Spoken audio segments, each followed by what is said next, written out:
তো আমরা অনেক সময় এরকম অঙ্ক দেখি, যদি আমরা এই অঙ্কটা যদি একটু খেয়াল করি দেখব যে এখানে ভাগ, গুণন, যোগ, বিয়োগ সব দিয়ে দেওয়া আছে।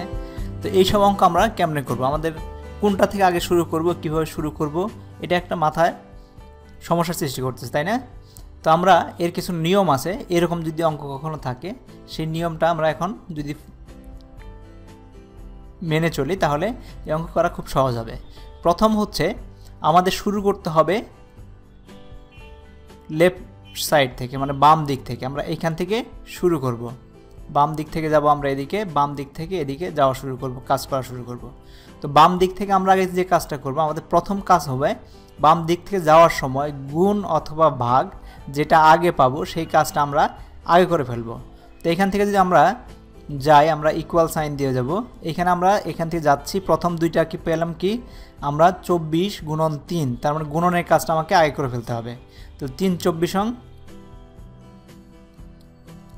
হচ্ছে 72 লিখলাম, আবার লিখব ভাগ 6 যোগ 3 বিয়োগ 2। তা আবার এখন এইখান থেকে আবার এদিকে যাব, এখান থেকে যাওয়ার পরে আমরা দেখতেছি এখানে আমাদের ভাগ চিহ্নটা আছে আগে, তো ভাগের কাজটা আমরা করে নেব। 72 ভাগ 6, 6 দিয়ে 72কে ভাগ করলে কত বার যাবে, 12 বার, 6 12 72, আমরা লিখব 12। তার মানে এই দুইটার কাজ আমার হয়ে গেল। তারপর আমার বাকি থাকলো কোনটা, 3 বিয়োগ 2। তারপর আমরা আবার লিখব, এখন আমরা আবার বাম দিক থেকে যাব, আমরা যোগ বিয়োগ যেটা আমরা আগে পাবো সেটা আমরা করে ফেলবো। এখানে যোগ পেয়েছি, তার মানে এই দুটো যোগ করো 15 বিয়োগ 2, পরে আবার আসবো 15 বিয়োগ 2 মানে হচ্ছে আমাদের 13, তার মানে এটার রেজাল্ট হবে 13। তো এই একই জিনিস যদি আমরা আবার লিখি, যেমন আমরা যদি এরকম থাকতো, যেমন 3 বিয়োগ 2, তারপরে হচ্ছে যোগ 24, তারপরে ভাগ 6 গুণন 3, যদি এরকম থাকতো তাহলে কি করতাম, আমরা ঠিক বাম দিক থেকে যাওয়া শুরু করতাম, চেক করতাম যে গুণন বা ভাগ আছে কিনা, যদি যেটা আমরা আগে পাবো সেই কাজটা আমরা আগে করে ফেলবো। এখানে আমরা যাচ্ছি, যাওয়ার পর দেখছি এখানে একটা ভাগ আছে, কোনটার ভাগ, এই দুইটার মধ্যে ভাগ আছে, তার মানে আমরা আবার লিখব 3 বিয়োগ 2 যোগ 24 6 দিয়ে ভাগ করলে আমাদের আসে কত, 4 6 24 গুণন 3। তারপর আবার লিখবো দেখো গুণ বা ভাগ আছে কিনা, আমরা বাম দিক থেকে যাওয়া শুরু করবো। হ্যাঁ, আমার এই দুইটার মধ্যে আমাদের একটা গুণন চিহ্ন আছে, আমাদের 3 2, যদিও বিয়োগ আর যোগ আগে, সেটা আমরা আগেই করব না, যোগ 3 4 12। তাহলে এখন আমাদের বিয়োগ আছে কোন জায়গাটাতে, এখানে বিয়োগ আছে, আমরা বাম দিক থেকে যাব, 3 বিয়োগ 2 হচ্ছে 1 যোগ 12, তো আমাদের এখন হচ্ছে 1 যোগ 12 হইতেছে 13, আমাদের রেজাল্ট 13 হয়ে গেল। তো এইভাবেও আমরা অঙ্কগুলো, এরকম যদি অঙ্ক থাকে তাহলে সেই অঙ্কগুলোকে এইভাবে সলভ করব বা সমাধান করব, এগুলোকে বলে সরল অঙ্ক। এখানে আমাদের কি করলাম, আমরা এখান থেকে প্রথম থেকে বাম দিক থেকে যাওয়া শুরু করলাম, প্রথম দেখলাম যে ভাগ বা গুণন কোনো একটা আছে কিনা, যখন আমরা গুণন চিহ্নটা দেখব তার আগের যে পিছনের দুইটাকে নিয়ে আমরা ওইটা ক্যালকুলেট করে আরেক লাইনে লিখলাম, তারপরে দেখলাম আবার ভাগ বিয়োগ গুণন আছে কিনা, সেটা যদি পাওয়া গেল সেটা আমরা আবার ওই দুইটা পাশাপাশি দুইটাকে নিয়ে কাজ করলাম, করে আবার লিখলাম, এইভাবে শেষ পর্যন্ত আমরা রেজাল্ট পেয়ে গেলাম। তো এইভাবে আমরা সমাধান করতে পারি। তো এখন আমরা আরেকটা জিনিস দেখি, বন্ধনীর ব্যবহার। তা আমাদের যেটা আগে দেখছি এইখানে, তো এইখানে আমরা যদি অনেক সময় হয় যে না, আমরা এই অঙ্কটা এরকমই আছে, কিন্তু আমি চাইতেছি যে 6 আর 3 যোগটা আগে হয়ে যাক। তো এখানে যদিও যোগ চিহ্ন আছে, কিন্তু আমি চাচ্ছি যে 6 আর 3-এর যোগটা আগে হয়ে যাবে, তখন আমরা কি করব, ওই কাজটা করার জন্য আমরা ব্র্যাকেটের ব্যবহার করব। ব্র্যাকেটটা 3 ধরনের ব্র্যাকেট আছে, একটা হচ্ছে ফার্স্ট ব্র্যাকেট বলে এরকম একটা সাইন, এরকম একটা সাইন। সেকেন্ড ব্র্যাকেট বলে এরকম সাইন, এর মাঝখানে যা থাকবে সেটা সেকেন্ড ব্র্যাকেটের মধ্যে। আর একটা থার্ড ব্র্যাকেট এরকম সাইন। 3 ধরনের ব্র্যাকেট আছে। এর মধ্যে যেরকম গুণ ভাগ যোগের মধ্যে যেরকম কোনটা আগে করতে হবে কোনটা পরে করতে হবে সেটা আমরা জানি। তো আমাদের ফার্স্ট ব্র্যাকেট যেটা থাকবে সেটার ভিতরের কাজটা সবসময় আমাদের আগে করে ফেলতে হবে। তারপরে আমাদের সেকেন্ড ব্র্যাকেট যদি থেকে থাকে তাহলে সেকেন্ড ব্র্যাকেটের ফার্স্ট ব্র্যাকেটের কাজ শেষ হওয়ার পর সেকেন্ড ব্র্যাকেটের কাজ করতে হবে। সেকেন্ড ব্র্যাকেটের কাজ শেষ হওয়ার পরে আমাদের থার্ড ব্র্যাকেটের কাজ করতে হবে। এই ব্র্যাকেটের কাজ যখন শেষ তখন আমরা আমাদের আগে যেভাবে শিখলাম গুণ বিয়োগ, গুণ ভাগ, যোগ বিয়োগ যেভাবে আমাদের করলাম এর আগের অঙ্কটাতে, ঠিক ওইভাবে আমরা করে যাব। তো এই ক্ষেত্রে আমরা যদি এরকম করি যে আমাদের না গুণনটা আগে না, আমাদের এই যোগ বিয়োগটাকে আমরা আগে করে ফেলবো, সবার আগে আমাদের বিয়োগটা করতে হবে। তখন আমরা এরকম ব্র্যাকেটের মধ্যে ফেলে দেব, যে তারপরে আমাদের এই অংশটুকু করতে হবে, তার মধ্যে এটা সেকেন্ড ব্র্যাকেটের মধ্যে ফেলে দেব। তারপরে আমাদের করতে হবে থার্ড ব্র্যাকেটের কাজ, তা আমরা তারপরে এই অংশটুকু করব। তখন আমরা এটাকে থার্ড ব্র্যাকেটে ফেলে দেব। দিলে আমরা এখন যেভাবে করব, আমরা ডান দিক থেকে বাম দিক থেকে ডান দিকে যাব, যাওয়ার পর আমরা আগে দেখব যে ব্র্যাকেট ফার্স্ট ব্র্যাকেট আছে কিনা। হ্যাঁ, এখানে ফার্স্ট ব্র্যাকেট আছে, তাহলে ফার্স্ট ব্র্যাকেটের কাজটুকু আমাদের আগে করতে হবে।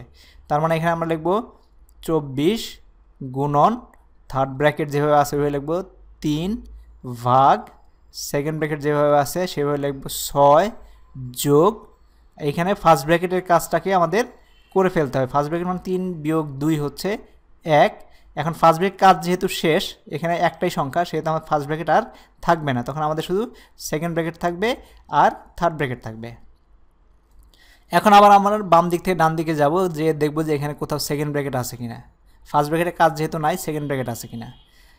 সেকেন্ড ব্র্যাকেট একটা আছে, তার মানে এই কাজটা আমাকে আগে করতে হবে। তার মানে আমরা লিখব 24 গুণন থার্ড ব্র্যাকেট 3 বা তৃতীয় বন্ধনী যেটাকে বলে ভাগ সেকেন্ড ব্র্যাকেটের মধ্যে 6 আর 1 যোগ করব, তার মধ্যে 7। যেহেতু একটাই সংখ্যা আর কিছু নাই, সেহেতু এই বন্ধনীটা উঠে যাবে। এখন হবে থার্ড ব্র্যাকেট। তো এখন যদি আমরা দেখি, এখন আমাদের থার্ড ব্র্যাকেটের কাজ করতে হবে। তার মানে 24 গুণন 3 রে 7 দিয়ে ভাগ করতে হবে। তো 3টে 7 দিয়ে ভাগ করলে আমাদের ভগ্নাংশ আসবে, সেটা আমরা লিখব না, আমরা 3/7 হবে। তো 3-এর জায়গায় যদি আমরা এক কাজ করি, 3-এর জায়গায় আমরা যদি 21 লিখে দেই সহজ করার জন্য, এখান থেকে 21 লিখলাম, 21, এইখানেও 21 লিখলাম। তাহলে আমাদের হতো যদি থাকে 3টাকে আমরা মুছে দিলাম, 3 21, এখানে 3গুলো মুছে দিলাম, দিয়ে আমরা এখানে লিখলাম, এখানে লিখব 21, এখানে 21, এখানে 21, আর এইখানে মুছে দিলাম, এটাকে মুছে দেই আমরা। তাহলে আমাদের কি হবে, এখন 21কে 7 দ্বারা ভাগ করলে 3 হবে, তার 3টা আমরা এখানে লিখব। এখন আমরা গুণনের কাজটা করতে পারবো। 3 24 72, এটা হচ্ছে আমাদের রেজাল্ট। তো এইভাবে আমরা ব্র্যাকেটের বা বন্ধনীর ব্যবহার করতে পারি। তার মানে আমাদের কি, আমাদের বাম দিক থেকে ডান দিকে যেতে হবে। এখানে আমাদের চেক করতে হবে যে কোনো ফার্স্ট ব্র্যাকেট আছে কিনা, মানে প্রথম বন্ধনী আছে কিনা। যদি থাকে ওইটার ভিতরে কাজটুকু আমাদের আগে করে ফেলতে হবে। আর যদি প্রথম ব্র্যাকেট না থাকে, তাহলে দেখব সেকেন্ড ব্র্যাকেট আছে কিনা, সেকেন্ড ব্র্যাকেটের কাজটুকু আগে করতে হবে। তারপর দেখব থার্ড ব্র্যাকেট আছে কিনা, সেই অংশটুকু আগে করে ফেলতে হবে। তারপরে আমরা যেভাবে গেলাম, তারপরে আমার বাম দিক থেকে ডান দিকে যাব, গুণন বা ভাগ আছে কিনা সেই অংশটুকু আগে করব। তারপর যোগ বা বিয়োগ আছে কিনা সেই অংশটুকু আগে করব। এইভাবে করে আমরা সলিউশন করতে পারি। এগুলোকে বলে সরল অঙ্ক, মানে সহজ সরলভাবে আমরা কাজগুলো করে ফেলতে পারি। তো আমরা একটা অঙ্ক দেখি, তাহলে আমাদের জিনিসটা ক্লিয়ার হয়ে যাবে। তো এইখানে আমাদের এরকম ব্র্যাকেটিং বন্ধনী ঠন্ধনী দেওয়া আছে। আমরা বাম দিক থেকে ডান দিকে যাব। হ্যাঁ, এইখানে আমার একটা ব্র্যাকেট আছে, ফার্স্ট ব্র্যাকেটের কাজটুকু আমরা আগে করে ফেলবো। তার মানে হচ্ছে আমরা লিখব 25 ভাগ 5 গুণন ফার্স্ট ব্র্যাকেট 5 গুণন সেকেন্ড ব্র্যাকেট 24 ভাগ ফার্স্ট ব্র্যাকেট 18 থেকে 15 গেলে হবে 3। যেহেতু আমাদের একটাই সংখ্যা, ব্র্যাকেটটা আর থাকবে না, সেকেন্ড ব্র্যাকেটটা থাকবে, থার্ড ব্র্যাকেট। তারপর হচ্ছে 25 ভাগ 5 গুণন, এখানে সেকেন্ড ব্র্যাকেট আছে, হ্যাঁ থার্ড ব্র্যাকেট 5 গুণন, এখানে 24-রে 3 দ্বারা ভাগ করলে 3 8 24, 8, সেকেন্ড ব্র্যাকেট উঠে গেল, ওইটা আর থাকবে না। তখন আমাদের 25 ভাগ 5 গুণন থার্ড ব্র্যাকেট আছে, হ্যাঁ 5 8 40, 40টা লিখব। যেহেতু আমাদের একটা সংখ্যা চলে আসছে, তখন আমরা ব্র্যাকেটটা উঠে যাবে, আবার লিখবো। এখন দেখবো এখান থেকে আমাদের ভাগ আছে কিনা, প্রথম কি ভাগ বা গুণন যেটাই পাবো সেটা আমরা দেখবো, হ্যাঁ ভাগ আছে। তো এই অংশটুকুর কাজ আমরা করব। কারণ 25-এ 5 দিয়ে ভাগ করলে 5 গুণন 40, এখন একটাই আছে। এখন এটাকে আমরা গুণন করে দিলে 4 5 20, আর শূন্যর জন্য শূন্য বসাইলো 200 রেজাল্ট। তো এইভাবে আমরা খুব সহজে সরল অঙ্ক করতে পারি। এরপরে আরও কিছু এক্সাম্পল আমরা দেখব সরল অঙ্কের। Thank you very much.